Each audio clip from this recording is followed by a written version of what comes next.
Je déclare la 53e séance ouverte et procède à l'installation de Mme Régine Pellegrin en remplacement de M. Alexandre Père. Je vous propose de nommer comme secrétaire de séance Marion Saint-Roche. Tout le monde en est d'accord, je vous en remercie. Je présente les excuses de M. Gérald Testanière qui donne pouvoir à Denis Sabon, de Marie-Thérèse Galmard qui me donne pouvoir jusqu'à son arrivée, de Marie-France Leroux qui donne pouvoir à Mme Catherine Gaspard, de Carole Perry, mais elle est là, qui donne pouvoir jusqu'à son départ à M. Jean-Pierre Pazero, de Guillaume Bompard qui donne pouvoir à Claude Bourgeois et de Mme Christine Bagnier qui donne pouvoir à Mme Anne-Marie Autant. Alors, ça doit commencer. Je voudrais juste rappeler les inconvénients que présentent les changements d'emploi du temps dans le conseil municipal lorsque l'on est en activité professionnelle. Alors je sais que les élus de majorité ont travaillé leur temps, mais pour ma part, et je pense également pour d'autres personnes en activité, en raison de la qualité de ma profession, je peux vous dire que ce matin, je ne serai pas rémunérée, d'accord, dû au fait que j'assiste au conseil municipal. Pourquoi? Parce que quand je suis absente d'un conseil municipal, il faut trouver en face-à-face pédagogique un enseignant qui puisse enseigner la même chose, et ce n'est pas le cas lorsque l'on fait du Master 2. D'accord? Donc du coup, les étudiants sont renvoyés en entreprise, moi je perds du pouvoir d'achat et les étudiants ils perdent de l'enseignement.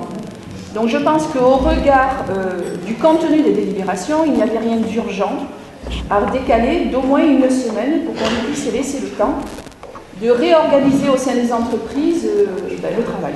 Voilà.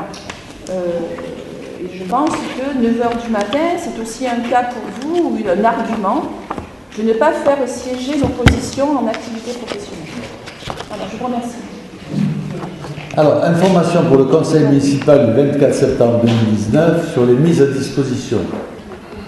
En application de l'article 61 de la loi 84-53 du 26 janvier 84 et de l'article 1.1 du décret numéro 2008-580 du 18/6/2008, la mise à disposition ne peut avoir lieu qu'avec l'accord de l'agent et doit être prévue par une convention conclue entre l'administration d'origine et l'organisme d'accueil. Elle fait l'objet d'une information de l'Assemblée délibérante de la collectivité territoriale. En accord avec le CCS, modification de l'affectation et de la quantité de travail d'un agent mis à disposition de la ville d'Orange. À compter du 1er octobre 2019 jusqu'à la création d'un service commun entre la ville et le CCS, un agent de catégorie C, adjoint administratif pour 100% de son temps de travail, avec pour mission assistance de gestion financière. Un agent de catégorie C, adjoint administratif pour 5% de son temps de travail, avec pour mission directrice relations publiques, interface publique, protocole et courrier. Fin de mise à disposition d'un agent de la ville vers le CCS. Un agent de catégorie B, rédacteur principal de première classe pour 45% de son temps de travail, avec pour mission directrice adjointe aux finances. En accord avec la CCPRO, mise à disposition d'agents de la ville d'Orange vers la CCPRO. À compter du 1er octobre 2019 jusqu'au 31 décembre 2019, un agent de catégorie B, rédacteur principal de première classe pour 45% de son temps de travail, avec pour mission directrice adjointe aux finances. Un agent de catégorie B, rédacteur principal de deuxième classe pour 45% de son temps de travail, avec pour mission responsable pôle comptabilité. Un agent de catégorie C, adjoint administratif principal de deuxième classe pour 100% de son temps de travail, avec pour mission assistant de gestion administrative et financière. Un agent de catégorie C, adjoint administratif pour 30% de son temps de travail, avec pour mission directrice relations publiques, interface publique, protocole et courrier. Le contenu des missions et les modalités de remboursement sont détaillés dans les conventions établies entre les parties. Alors, après, il n'y a pas de réflexion là-dessus, je vous en remercie. Ensuite, oui. Je souhaitais intervenir parce qu'en fait, je suis un peu surprise. Je suis un peu surprise, en fait, on dirait que maintenant c'est les poupées gigognes, le CCS, le CPRO, mais oui, là. Comment peut-on affecter un agent à 5% de son temps de travail au CCS? Ça représente moins de 2 heures par semaine. Vous pouvez m'expliquer quelle mission vous allez confier à un agent qui va travailler moins de 2 heures par semaine au CCAS. En plus, la Chambre régionale des comptes, régulièrement, quand elle fait des rapports sur la commune, met en avant le sous-encadrement de la ville. Je constate, donc en fait, vous vous privez de compétences. Je constate que, en fait, vous allez enlever un cadre B au CCAS, sur la gestion financière, pour y affecter un agent de catégorie C. J'ai absolument rien contre l'agent qui va travailler d'ailleurs à 100% pour remplacer quelqu'un qui est à 45%. Mais honnêtement, ça pose un problème dans le recrutement des cadres de manière générale. Et puis donc en fait, ça donne vraiment l'impression que maintenant que vous êtes présent à la CCPRO, là, vous faites votre petite sauce, là, vous bougez les uns les autres au gré de votre humeur. Alors d'abord, il y a un principe simple, c'est qu'il appartient à l'exécutif de gérer le personnel. Donc l'exécutif gère le personnel. Par ailleurs, si vous voulez savoir à quoi sont dues les 2 heures de travail que vous évoquez, c'est dû à aller chercher le courrier. Donc ça demande 2 heures et pas 2h15 ni 2h30 d'après les tuyaux que j'ai. Je vous remercie. On passe au dossier numéro 1.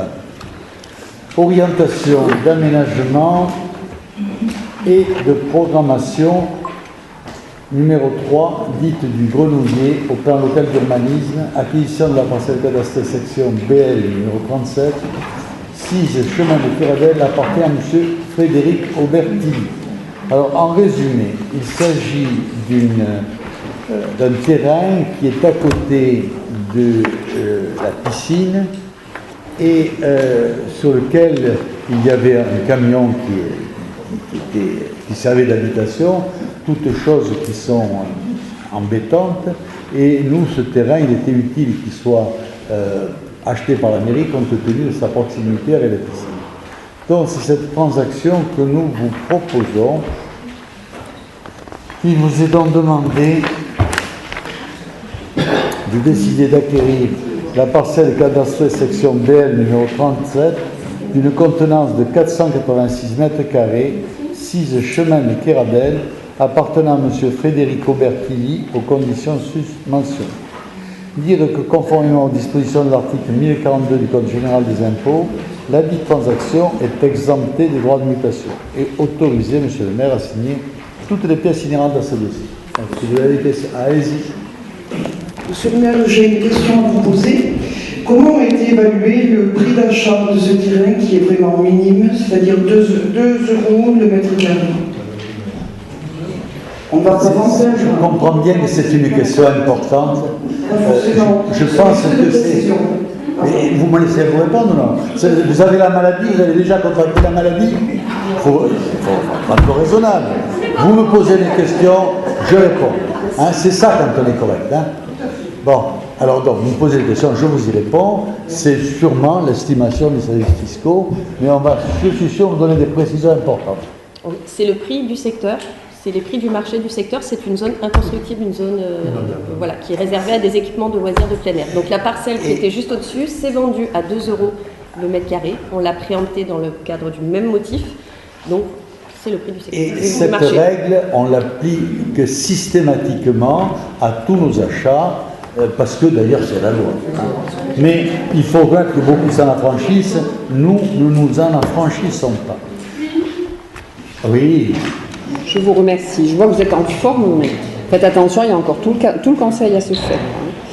Oui, sur le sujet de la plaine des sports, donc toute cette zone-là qui est normalement, effectivement, qui est en devenir d'une plaine des sports, mais qui est en devenir depuis tellement longtemps que, comme Anne et ma sœur Anne en haut de sa tour, on ne voit rien venir. Donc le boulodrome qui est annoncé comme étant en construction dans le dernier opus de Laurence Vérité, ben alors moi je ne l'ai pas vu sortir, mais peut-être est-il quelque part. La fameuse future salle de sport d'intérieur qui est normalement qui devrait normalement arriver en phase de travaux aujourd'hui, parce que la maîtrise d'œuvre a été désignée, me semble-t-il, il y a près de 2 ans maintenant. Donc on dit en général 6 mois, 8 mois d'études, et après les travaux commencent, on ne voit rien venir. Alors c'est vrai que le mandat de la colline, on ne voit rien venir, la piscine, on ne voit rien venir. La valorisation du patrimoine d'Orange, on ne voit rien venir. Alors heureusement qu'on a, et c'est une belle opération, là pour ça, moi je vous félicite, et on se félicite tous pour Orange, l'entrée nord d'Orange est magnifique avec son arc de triomphe. Heureusement qu'il y a des gens qui pilotent, notamment je pense l'État, les services historiques, et qui pilotent tous ces projets derrière et qui vous assistent, c'est bien, et puis tout le travail qui est fait sur le théâtre antique. Mais bon sang, le reste quoi. Alors peut-être que le prochain mandat sera le mandat de la plaine des sports. Tiens, je vous le fais ça. Et on va voir ça. Oui, alors ma collègue parlait de l'ancienneté du projet. Moi, je la situe carrément, puisqu'en fait, j'ai eu l'occasion de vous amener en conseil municipal la maquette du complexe sportif de la zone du Grenouillet. Cette maquette avait été réalisée dans le mandat entre 1983 et 1989. Donc vous faites le compte, monsieur le maire. Le projet que vous nous présentez comme un projet imminent remonte aux années 85. Donc en fait, vous n'avez rien inventé, sauf que vous nous avancez des projets, vous nous gonflez les budgets d'investissement pour des réalisations que finalement vous ne faites pas. Et donc en fait, concrètement, pouvez-vous nous dire aujourd'hui où vous en êtes du budget investissement que vous nous avez fait voter en début d'année? Parce que l'année dernière, vous nous l'avez fait reporter. Vous avez fini? Bon, alors il faudrait que vous réalisiez que la campagne électorale ne peut pas se dérouler sur ces 486 mètres carrés de terrain que nous achetons. Le débat sur la question, c'est l'achat d'un terrain de 486 mètres carrés. Donc, vous avez péroré, comme d'habitude, longuement à côté du sujet. Et donc, je répondrai à ces questions quand l'ordre du jour s'y prêtera, et il ne s'y prête pas sur ces 486 mètres carrés qu'on achète.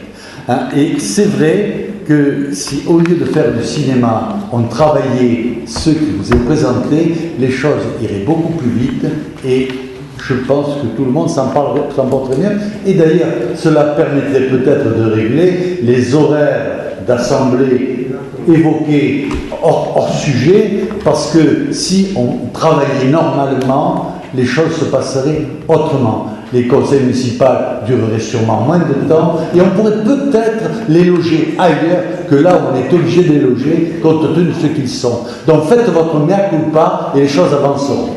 Ceci étant dit, on passe au vote. Qui est contre?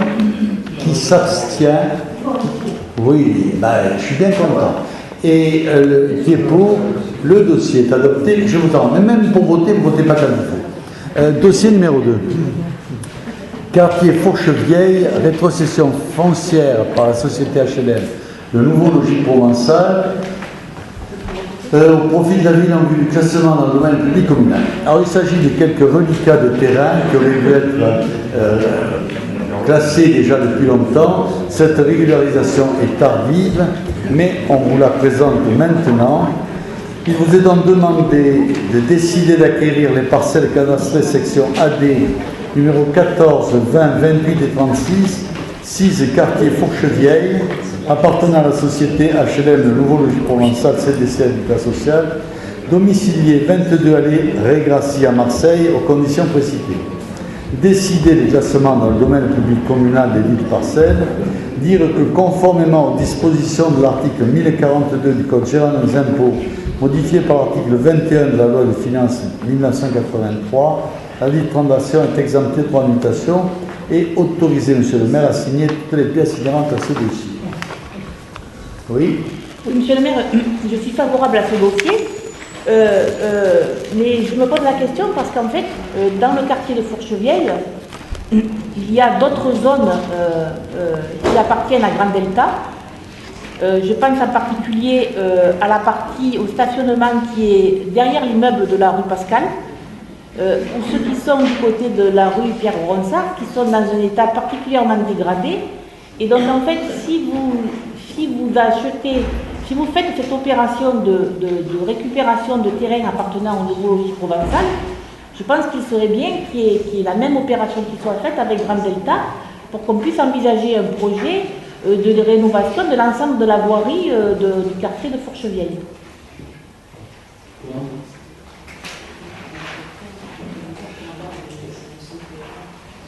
Oui, alors les services me disent c'est en cours de rétrocession et c'est vrai que les choses iraient plus vite si les offices d'HLM le voulaient, mais il est bien évident que pour acheter, il faut que les gens veuillent vendre, s'ils ne veulent pas céder, ils le gardent, point barre. Hein, donc voilà, comme d'habitude.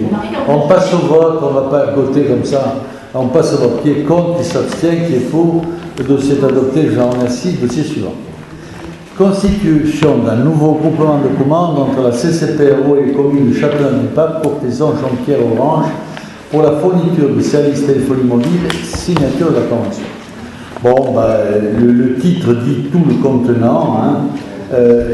On vous propose de faire un groupement de commandes pour réaliser des économies et ce groupement de commandes se ferait entre la CCPRO et les communes de Châtelain-du-Pape, Courthézon, Jonquière et Orange.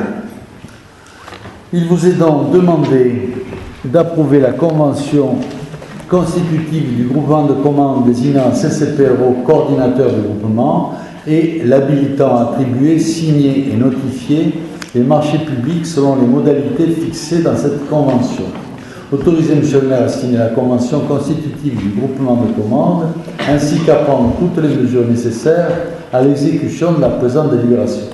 Décider que les dépenses inhérentes à la mise en œuvre du groupement et de ses procédures seront imputées sur le budget de l'exercice correspondant. Je pense qu'il y a beaucoup de questions qui sont très importantes. J'en ai une question. J'en ai une, elle est peut-être bête, mais pourquoi Cadouze n'en fait pas partie? Parce qu'il n'y a pas de. Il n'y a pas de.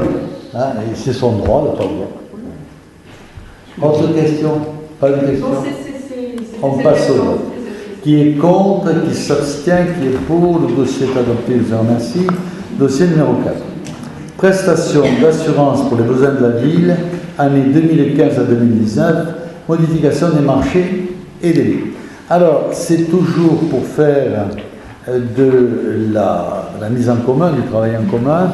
Nos dates d'échéance d'assurance ne tombent pas aux mêmes heures, et donc on se met en phase avec l'Interco, et il vous est donc demandé d'approuver la passation d'un avenant au marché d'assurance concernant la prolongation de leur durée de 6 mois.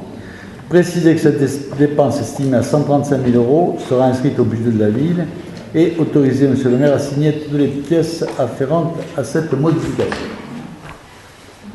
Pas de questions, on passe au vote. Qui est contre, qui s'abstient, qui est pour. Le dossier est adopté, je vous en remercie. Dossier numéro 5. Location du théâtre antique par la ville et création de nouveaux tarifs. Alors, on est sur un dossier de régularisation. La ville est apte à louer sa propriété au théâtre antique, mais il y a une autre structure qui aussi a la même compétence, c'est Culture Espace. Or, on ne louait pas le théâtre antique au même tarif, nous et Culture Espace. Et Culture Espace se plaignait un petit peu qu'on lui faisait de la concurrence qui lui paraissait un peu anormale.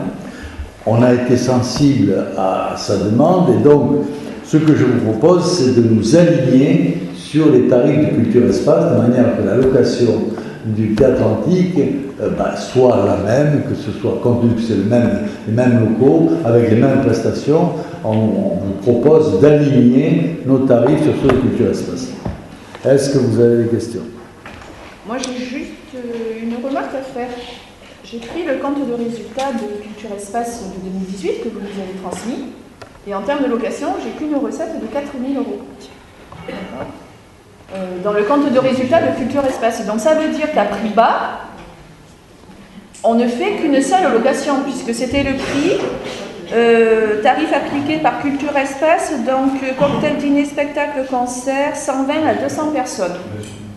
Donc ça signifie que si on augmente les prix, on aura encore moins de possibilités d'attractivité. Voilà. C'est la seule remarque que j'ai à faire. Je l'ai là, le compte de résultats, monsieur le maire. Ça, c'était les tarifs exacts de Culture Espace nous ne pratiquons pas ces locations-là, nous, c'est eux qui les pratiquent. Si elles leur conviennent, cela ne nous gêne pas. Hein, mais nous, on se contente de louer le théâtre antique, littéralement. Là, c'est des locations de scènes, c'est des locations d'espaces plus restreints. Voilà. Et on ne va pas s'immiscer dans la manière dont gère le Culture Espace, on n'est pas mécontent de la manière dont ils travaillent. Bon. Oui, vas-y. Comment ça se passe, en fait, par rapport à ces tarifs, la mise à disposition des locaux du théâtre pendant les chorégies? Est-ce qu'elles sont... ces tarifs-là sont dans le... La mise à disposition du théâtre antique et des autres locaux de la ville rentre dans l'aide en nature que nous fixons et qui ne sont pas payés par les chorégies. Hein, ça rentre dans les 600 ou 700 000 euros d'aide en nature que la ville offre aux chorégies et qui fait que la ville est le plus gros, la structure qui donne l'aide la plus importante aux chorégies, hormis le rachat de la dette qu'a fait des chorégies qu'a fait la région, ce dont nous sommes grés, dont nous la remercions à chaque occasion. Mais moi j'ai fait ce contrôle effectivement parce que c'est ce que j'ai pensé avec vos 6 000 euros TTC. Mais du coup, ça reviendrait, donc l'évaluation que vous avez faite de mise à disposition, à une mise à disposition de 113, de plus de 100 jours au chorégie. Donc ça laisse penser que voilà, l'évaluation que vous faites des mises à disposition sont peut-être un petit peu surévaluées. Et d'ailleurs, je profite de la question des chorégies pour savoir si vous leur avez versé la subvention annuelle qui est la même depuis 1995. C'est intéressant puisqu'on entend quand même dire que ça ne va pas très très bien malgré la SPL au sein des chorégies. Alors peut-être que financièrement... Je suis bien conscient qu'avec l'argent du contribuable, vous souhaitez être très large, on le sait, et si vous étiez à notre place, les impôts auraient doublé sûrement, sinon triplé. Donc chacun vit sa vie, présentez votre programme aux électeurs, vous allez pouvoir faire dans quelques mois, nous on présentera le nôtre et les électeurs choisiront parce que au moins au niveau local, il y a encore un petit peu de démocratie, ce qui n'existe plus au niveau national. On passe au vote, qui est contre, qui s'abstient, qui est pour, le dossier est adopté, je vous remercie. Dossier numéro 6. Commission consultative des services publics locaux, remplacement d'un représentant de la République. Alors, vu la démission lors du 13 juillet 2019 de M. Alexandre Poupert, il nous faut désigner un nouveau membre et tout à fait naturellement, on pourrait ne pas le faire, hein, mais tout à fait naturellement, on désigne sa remplaçante, Mme Régine Pellegrin, parce qu'on pense que c'est pas plus mal comme ça. Voilà. Alors, je suppose que c'est un dossier délicat où l'opposition va demander la parole pour essayer de faire durer un petit peu le débat. Non, je vous en remercie. Qui est contre, qui s'abstient, qui est pour. Le dossier est adopté, je vous remercie. Dossier numéro 7. Adhésion à un groupement de commandes pour la réalisation du document unique de la CCPRO et de ses communes membres. Alors, il nous faut réaliser un groupement de commandes pour réaliser un document unique. Vu la convention constitutive du groupement de commandes pour la réalisation du document unique de la CCPRO et de ses communes membres, ainsi que la désignation de la CCPRO comme coordonnateur, vu l'offre tarifaire mieux disante remise par la société Neria, décomposée comme suit, nous vous proposons le dossier suivant, vous l'avez, Cadrousse Perret à hauteur de 4 939,95 €, la CCPRO pour 10 429,80 €, Château du Pape 6 710,90 €, Orange 23 549,40 €, soit un total de 45 630 000 €. Il vous est donc demandé de décider d'adhérer au groupement de commandes pour la réalisation d'un document unique pour la CCPRO et ses communes membres, approuver la convention constitutive du groupement de commandes, désignant la communauté de communes des Pays d'Orange réunis, coordinateur du groupement et l'habilitant à attribuer, signer et notifier les marchés publics selon les modalités fixées dans cette convention. Autoriser M. le maire à signer la convention constitutive du groupement de commandes, ainsi qu'à prendre toutes les mesures nécessaires à l'exécution de la présente délibération. décidé que les dépenses inhérentes à la mise en œuvre du groupement de ces procédures seront imputées sur le budget de l'exercice correspondant. Est-ce que vous avez des questions? Allez-y. Monsieur le maire, j'ai besoin d'avoir des précisions sur ce qu'est le document unique, s'il vous plaît.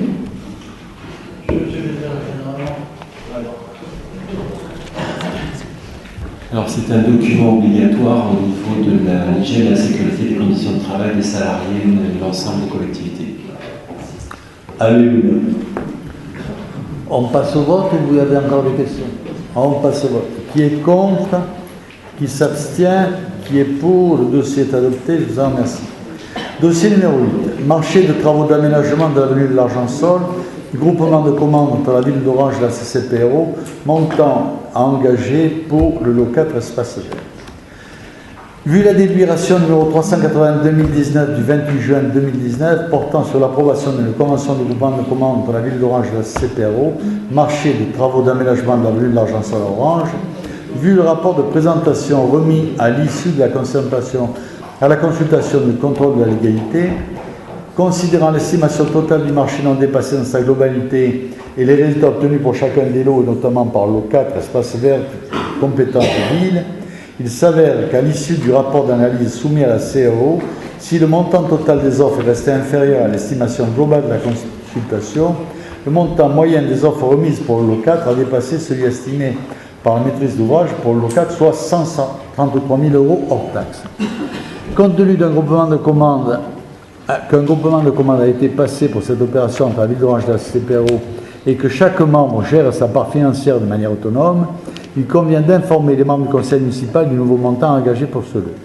Le lot 4, espace vert attribué à l'entreprise SRV Bamontel, s'annonce à un montant de négociation de 179 853,60 €. Il est donc demandé au conseil municipal de bien vouloir prendre acte du montant définitif du marché engagé par le lot 4 espace vert, marché attribué à l'entreprise SRV Bamontel, qui s'élève à 179 850,60 €. Autorisé, monsieur le maire, à engager les crédits nécessaires à l'exécution financière du marché des travaux d'aménagement de l'avenue de l'Argent-Sol à Orange, lot 4, et à signer tout document afférent à ce dossier. Est-ce que vous avez des questions? Oui. Allez. Oui, moi je voterai ce dossier, mais ce projet d'aménagement de l'avenue de l'Argent-Sol est lié également aussi au projet de la nouvelle gare. Je voudrais attirer votre attention sur le terrain que vous avez mis à disposition à l'avenue de l'Argent-Sol, qui est censé soi-disant être une place de stationnement pendant les travaux. Je ne sais pas si vous avez essayé de garer votre voiture sur ce terrain. C'est assez carrossable et en plus il n'y a personne qui vient se garer sur ce parking compte tenu de l'éloignement de la gare. Donc en plus moi je m'interroge s'il ne serait pas opportun de revoir la fréquence des bus le matin et le soir. Et oui madame Gaspard, et oui. Parce que en fait ça bouchonne complètement maintenant le matin et le soir. Moi je vais travailler tous les matins à Marseille. Donc je me rends bien compte qu'il y a une saturation qui est difficilement gérable pendant les 2 ans de travaux et qu'il faudrait y apporter une autre solution qu'un terrain qui finalement est qu'une opération de com sur le bulletin municipal de la ville, parce que dans la réalité, personne ne peut aller se garer là-bas en fait.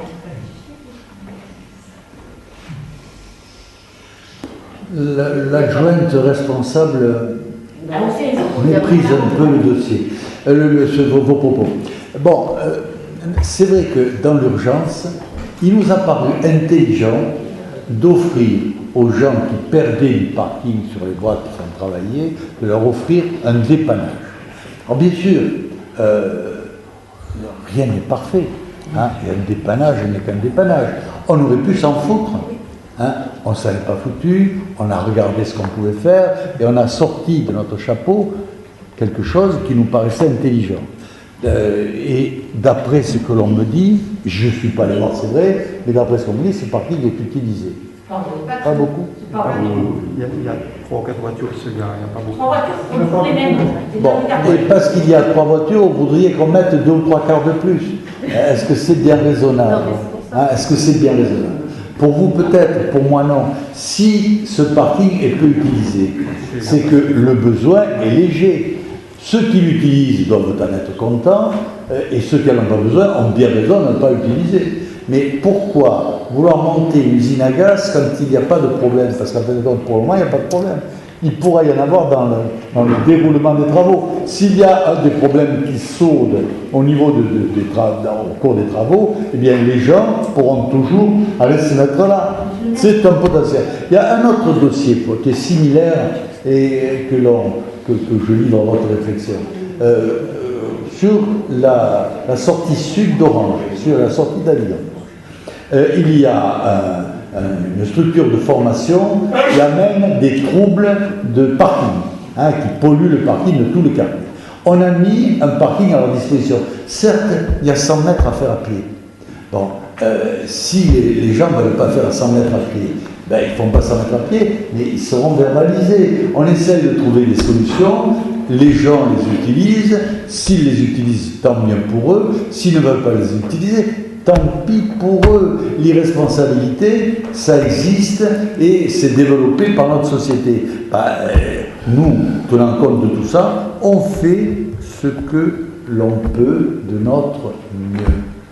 Allez, reprenez la parole. Je voulais juste vous dire, monsieur le maire, que je ne proposais pas quelques bus supplémentaires le matin et le soir pour pallier au problème du parking. Je disais simplement que, allez-y madame Gaspard le matin et le soir, et vous verrez qu'en fait, pour contourner le problème d'absence de stationnement, il y a énormément de personnes qui sont obligées d'aller en voiture amener leurs proches, leurs conjoints ou autres, et que donc en fait, s'il y avait des lignes de bus supplémentaires, ça permettrait... Ce que vous oubliez, allez-y, vous ferez un lot de réponses. Je lève le doigt depuis un petit moment. Moi, je voudrais juste savoir quel est le projet sur les espaces verts. Et puisque Madame Anaoui parle de ces problèmes de circulation et tout, j'ai cru comprendre qu'il y avait un problème sur la mise en sécurité des piétons au moment de ces travaux-là, et qu'il avait été demandé qu'un agent municipal fasse la circulation sur les heures de pointe, notamment pour les enfants. Posez toutes vos questions parce qu'on n'en finit plus. Et donc, j'avais ces deux remarques à vous faire.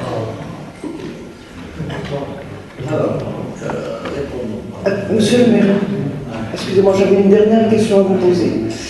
Y a-t-il une signalétique sur place qui permette aux personnes qui viennent donc accompagner ou rechercher des voyageurs puissent être informés de l'existence de ce parking? Y a-t-il une signalétique précise?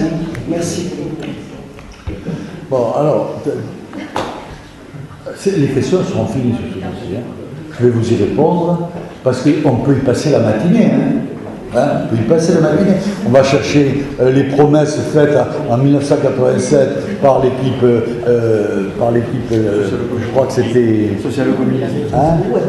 C'était Béra, par l'équipe Béra. Alors, il faut savoir, c'est moi qui ai la parole.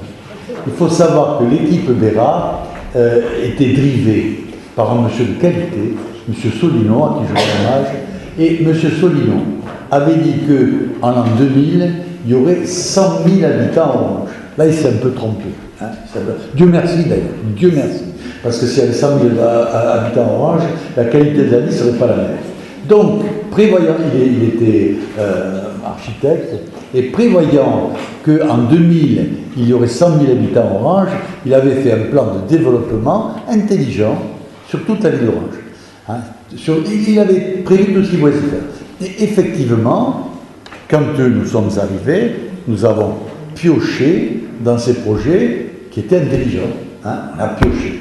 Et on a fait ce que les autres avaient promis de faire, mais ne faisaient pas. Mais bien sûr, on ne peut pas mettre une ville d'Orange dans la position d'être une ville de 100 000 habitants en coup de dé à un coup de dé. Il faut du temps. On le fait, et je suis ravi de donner un coup de chapeau à ce monsieur que j'ai connu et qui nous avait rejoint d'ailleurs. Il avait rejoint la formation que je représentais à l'époque, juste avant de mourir.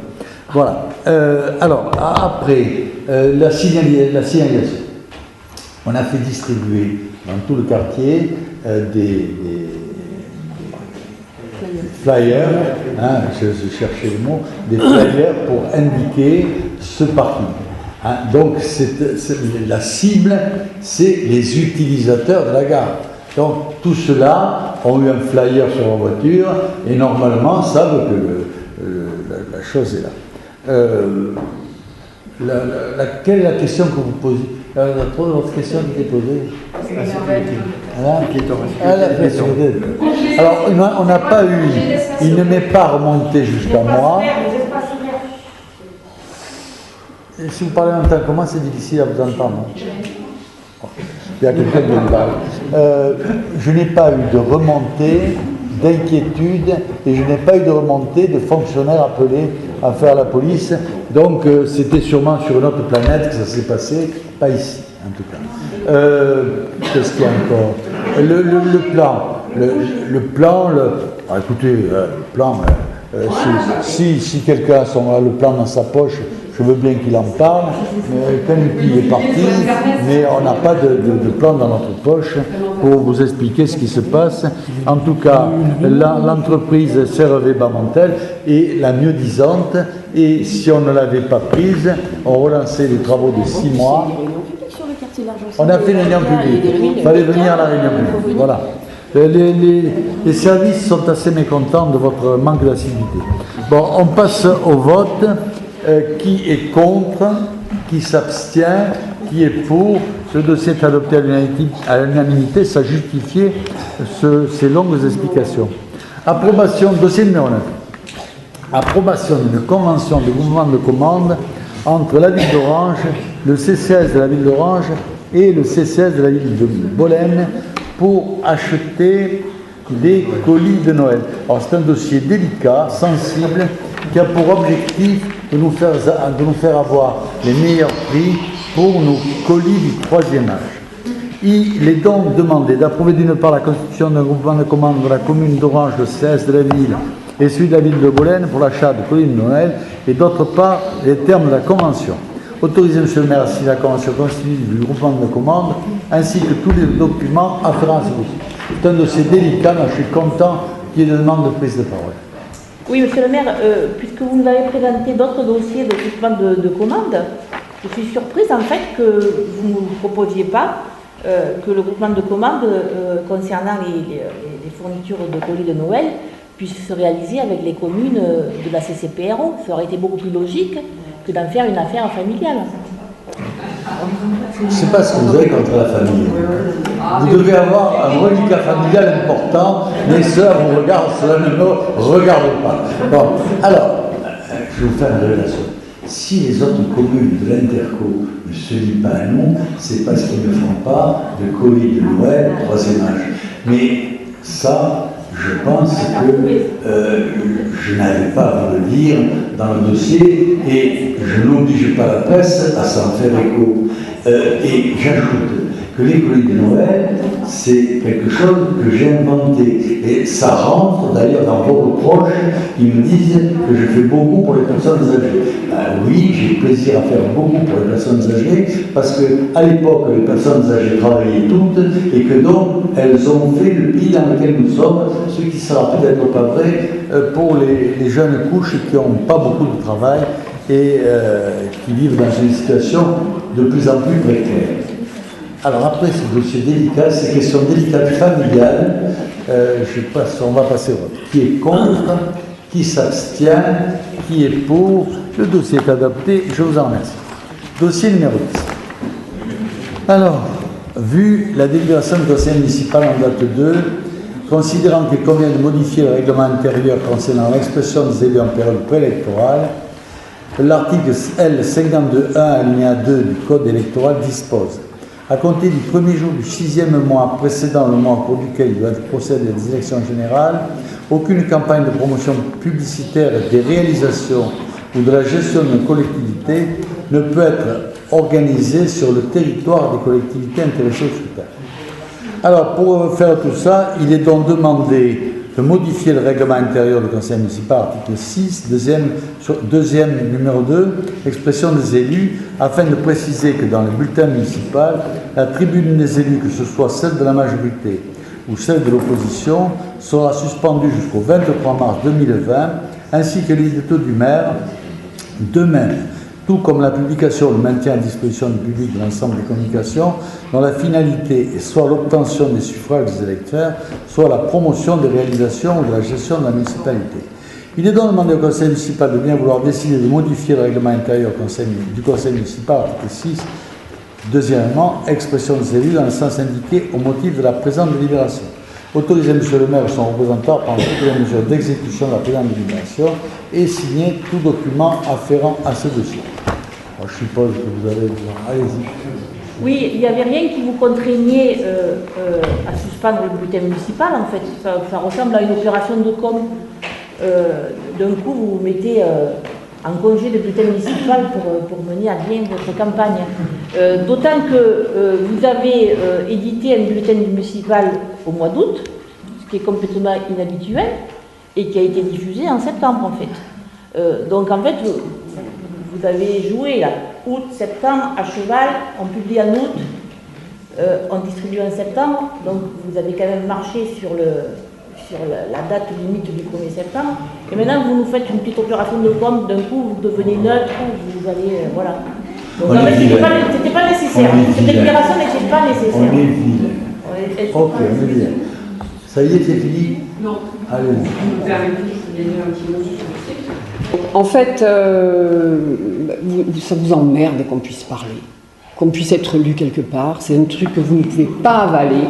Il a fallu aller 2 fois au tribunal administratif pour pouvoir avoir une place normale, et encore normale.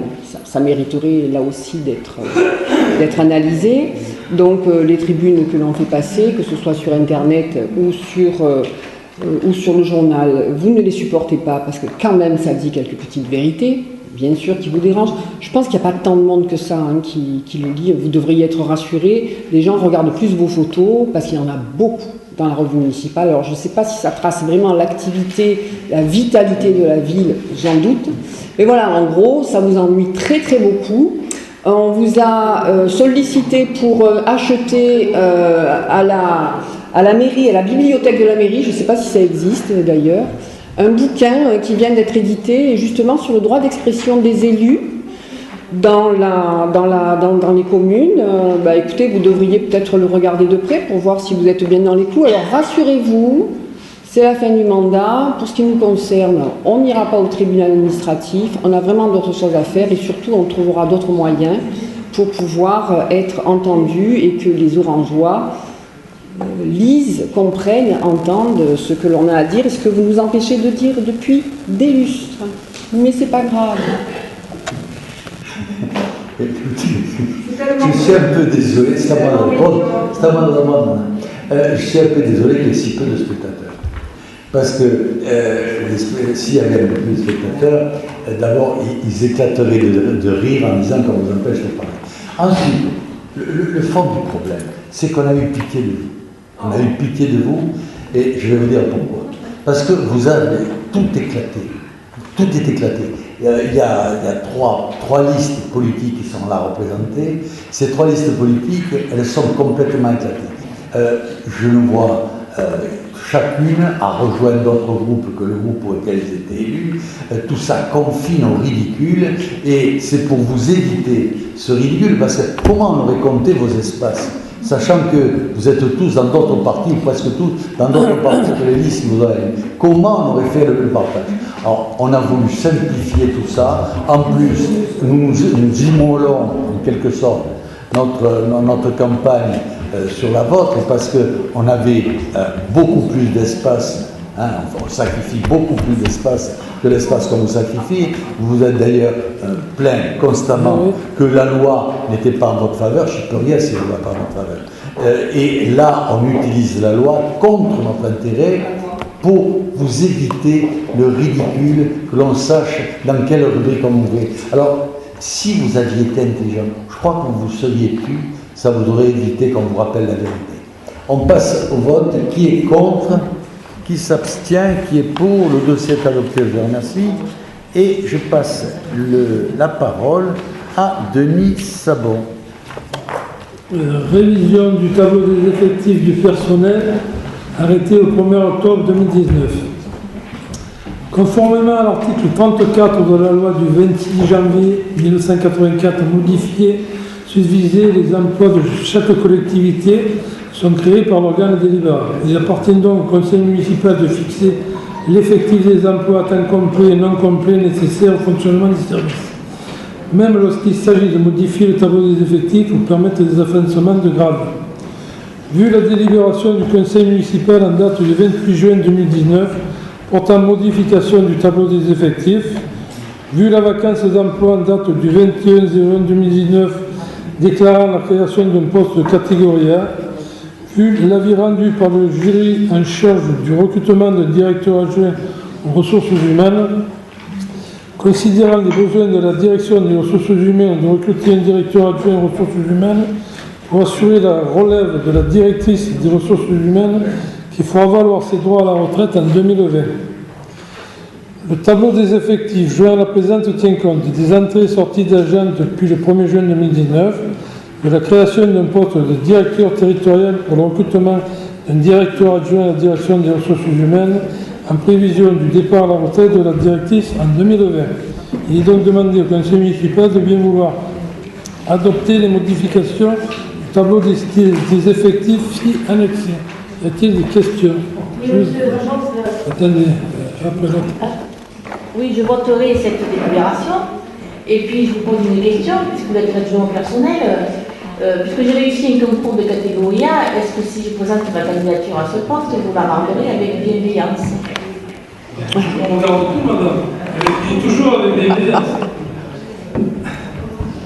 Oui. Oui, moi j'ai juste une remarque. Quel est l'intérêt de laisser sur ce tableau les effectifs non pourvus? Ça nous évite de faire des CTP toutes les semaines, madame. Toutes les semaines, pas trop. Non, mais je plaisante avec ça. Mais ça nous permet d'avoir une marge de manœuvre suffisante pour ne pas avoir à faire des CTP tous les 15 jours, tous les mois. Chaque fois qu'on recrute ou qu'on... Voilà. C'est une marge de manœuvre qui est tolérée. Je vais vous dire, c'est le secrétaire général qui doit tout peu nous faire embaucher un tas de personnel qui se crée des réserves. Monsieur Savon, vous avez quand même 144 personnes en réserve par rapport à 357 pourvus, c'est presque 50%. Il y a une anomalie, c'est que le tableau des effectifs devrait refléter les postes budgétisés. Et ces postes-là ne sont pas budgétisés. Oui, monsieur, dans toutes les collectivités, il y a toujours une marge de manœuvre assez importante. Tout à fait. On va voir ailleurs, bien sûr. Il y a d'autres questions? Il y a des villes où les fonctionnaires n'ont pas leur 13e mois depuis plusieurs années. Alors, donc, je crois qu'avant de donner le sort, il faut regarder dans sa culotte. Il y a d'autres questions? Pour ce vote. Jumès Boudi, qui est contre, qui s'abstient, qui est pour. Le dossier est adopté, je vous remercie. Dossier suivant. Approbation et signature d'une convention cadre assistance et conseil en organisation ressources humaines et statutaires avec le centre de gestion de Vaucluse. Considérant que le centre de gestion de Vaucluse, au-delà du champ d'intervention de ses missions obligatoires et en vertu des articles 22 et 26-1 de la loi numéro 84-53 du 26 janvier 1984, a développé au service des collectivités du département des prestations facultatives d'assistance et conseil d'organisation, ressources humaines et statutaires, à savoir conseil en organisation, accompagnement d'une démarche GPEC, atelier compétences, bilan professionnel, aide à la réalisation de documents RH, études juridiques statutaires, de recrutement, établissement de la paye, accompagnement ponctuel et à l'élaboration de la paie, calcul allocation chômage, etc., etc. Considérant que la ville d'Oran peut confier au centre de gestion de Vaucluse, compte tenu de son expertise de la mission de la compagnie dans une ou plusieurs des prestations proposées. Il est donc demandé au conseil municipal de bien vouloir approuver les termes de la convention cadre assistance et conseil en organisation ressources humaines et statutaires du CDG 84, dont projet s'y annexé, et enfin autoriser M. le maire ou l'adjoint délégué à signer la convention cadre assistance et conseil en organisation ressources humaines et statutaires du CDG 84. Y a-t-il des questions? Passe au vote. Qui est contre, qui s'abstient, qui est pour le dossier adopté, je vous remercie. Dossier numéro 13.